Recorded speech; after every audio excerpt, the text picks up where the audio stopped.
Mandate of Heaven, China's cosmic seal of approval for rulers.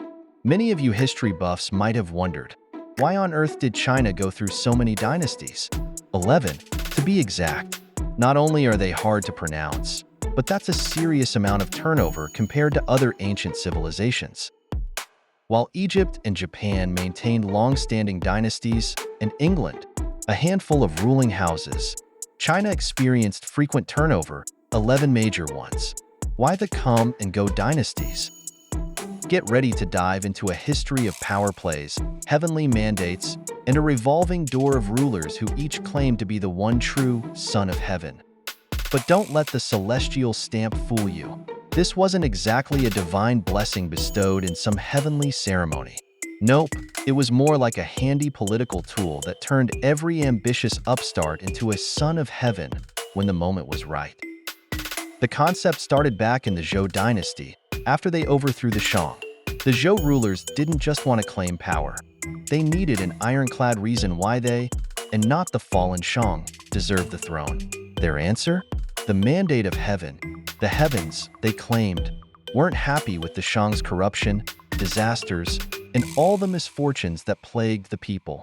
So, naturally, the mandate was passed to the Zhou, who were supposedly chosen by divine forces to lead. Let's break down the pattern of this dynastic revolving door. The cycle begins with a promising new dynasty, led by a ruler who claims the mandate of heaven to rescue the suffering people from a corrupt, crumbling regime. At first, everything's great. The economy blooms, people are fed, and the skies seem clear. But fast forward a few decades, corruption and disastrous policies creep in. Famine and disease follow, and Mother Nature decides to drop some floods or droughts for good measure. The people, once enchanted by their leader's supposed divine favor, are now feeling less heavenly about him. And this is where the next ambitious power player steps in. He points at all the mess. See? This is proof that the current emperor's lost heaven's favor. He rallies the people, declaring that he has received the mandate of heaven. And guess what? The people often go along with it, hoping for better times under the new so-called Son of Heaven. This cycle didn't just happen once or twice. From the Zhou dynasty to the Qing, the same story played out like clockwork. Each new dynasty began with prosperity, high hope, and ended with rebellion. The mandate of heaven passed like a baton, ensuring hope for the people and paranoia for rulers. And every time, a new ruler stood up to claim the mandate like it was a prize in a cosmic lottery. The Son of Heaven wasn't just a title, it was a whole system. The emperor was revered as the supreme authority, second only to heaven itself. This heavenly status also meant that obedience was non-negotiable, and the imperial family sat squarely at the top of society. To challenge them was not only treason, it was practically a rebellion against the universe. But here's the kicker. The mandate of heaven wasn't just an excuse for power. It was an unspoken promise that when the rulers messed up, someone else could receive the mandate and take their place. It kept everyone on their toes.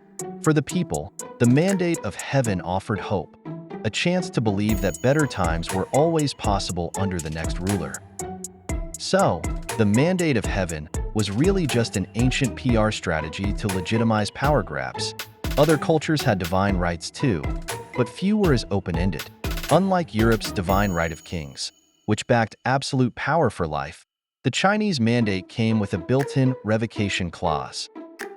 When government corruption led to plagues, natural disasters, or poor harvests, people saw it as a sign the emperor had lost his mandate of heaven, making it the perfect excuse for an ambitious new ruler.